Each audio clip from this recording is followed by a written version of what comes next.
નડિયાદ સંતરામ મંદિરમાં 1,11,111 દીવા પ્રગટાવાયા। નડિયાદના સુપ્રસિદ્ધ સંતરામ મંદિરમાં ખૂબ જ ધામધૂમપૂર્વક દેવ દિવાળીનો તહેવાર ઉજવાયો। લાખો દીવડાઓથી સમગ્ર મંદિર પરિસર રોશનીથી ઝગમગી ઉઠ્યું। આ અલભ્ય નજારો જોવા માટે મોટી સંખ્યામાં ભક્તોનું ઘોડાપૂર ઉમટ્યું હતું। સંતરામ મંદિર પરંપરાગત રીતે 1,11,111 તેલ અને ઘીના દીવડાઓથી ઝગમગી ઉઠ્યું હતું। જય મહારાજ।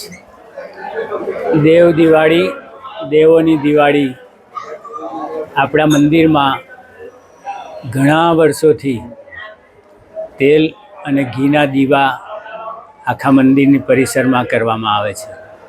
આપણા યોગીરાજ શ્રી સંતરામ મહારાજ જ્યોત સ્વરૂપ છે। મહારાજશ્રીની વાણીમાં લખેલું છે, અક્ષરાતીત અલખ ધની આપ અખંડ અવિનાશ, પરમ પુરુષ પરમાત્મા પૂરણ જ્યોત પ્રકાશ, દીપ જ્યોત પ્રગટ ઓમકારા। મહારાજશ્રી ઓમકાર સ્વરૂપ છે અને ઓમકાર સનાતન ધર્મીઓનો સર્વમાન્ય પ્રતીક છે। અને મહાપુરુષ સંતરામ મહારાજ ભગવાન દત્તાત્રેયનો અવતાર।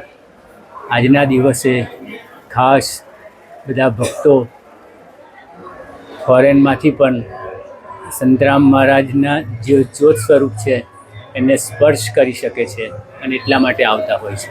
ગુરુજી, આજે જે સંતરામ મંદિરમાં પરિસરમાં કયા દીવા કરવામાં આવે છે અને કેટલા દીવા થતા હશે?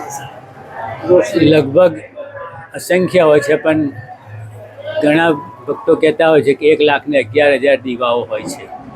એ શેનાથી કરવામાં આવતા હોય છે? તેલ અને ઘીના દીવા।